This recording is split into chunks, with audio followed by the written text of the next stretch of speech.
So objective పద్ధతి నుంచి సమగ్ర అభ్యాసనం దిశగా మార్పు, కోచింగ్ సెంటర్లకు కష్టాలు తప్పవు.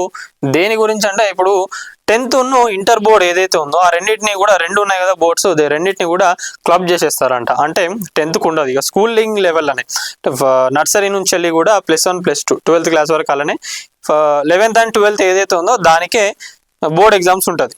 ఇది మరి ఇదైతే 10th క్లాస్ వాళ్ళకి బోర్డు పోతుంది కాబట్టి అది ఒకటి గుడ్ న్యూస్ అనే అనుకోవాలి. ఇంకొకటి ఎంసెట్ ఉండే అప్పట్లో, గతంలో ఇప్పుడు మనకి వెబ్సైట్ ఉంది కానీ అది కూడా రద్దు చేసేసి ఇంటర్ నుంచి వెళ్ళే వచ్చిన మార్క్స్ ఏవైతే ఉన్నాయో దాని ఆధారంగానే ఇంజనీరింగ్ సీట్లు కూడా ఇస్తారంట. సో దానికి సంబంధించి ఇవ్వండి ఈ పాలసీ ఏదైతే ఉందో ఇవన్నీ ఉన్నాయి, చూద్దాం మనం. ఇంజనీరింగ్, అగ్రికల్చర్, ఫార్మసీల ఉమ్మడి ప్రవేశ పరీక్షని రద్దు చేయాలి. 12th క్లాస్ ఏదైతే ఉందో ఆ తరగతి నుంచే ఇంటర్మీడియట్ లో వచ్చిన మార్కుల ఆధారంగానే ప్రొఫెషనల్ కోర్సులు ప్రవేశాలు కల్పించాలని చెప్పి చెప్పడం జరిగింది. ఈ పాయింట్ మంచిగానే అనిపించింది నాకు. ఎందుకంటే దీనివల్ల ఈ కోచింగ్ సెంటర్లు బాగా వాళ్ళకు ఇష్టం ఉన్నట్టు ఎవడు పడితే వాడు ఇళ్ళల్లో పర్మిషన్ లేకుండా కోచింగ్ సెంటర్లు పెట్టేసుకుంటా ఉన్నారు, పైసలు వెనకాల వేసుకుంటా ఉన్నారు. పేరెంట్స్ కూడా ఒకటి ఆలోచించాలి, అది ఎంతవరకు అవసరమో ఏందనేది చూస్తలేరు. ఇష్టం ఉన్నట్టుగా దేంట్లో పడితే దాంట్లో ఇస్తున్నారు.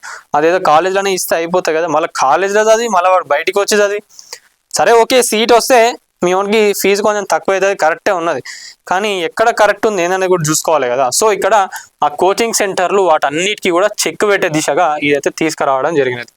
ఇంకోటి నర్సరీ నుంచి వెళ్ళే యూనివర్సిటీ స్థాయి వరకు ఇంగ్లీష్ మీడియాన్ని కూడా పెట్టాలి అని చెప్పి చెప్పడం జరిగినాయి. ఇదే సమయంలో 1st క్లాస్ నుంచి వెళ్ళి త్రిభాషా సూత్రాన్ని అమలు చేయాలని చెప్పి కూడా తీసుకొచ్చిండ్రు.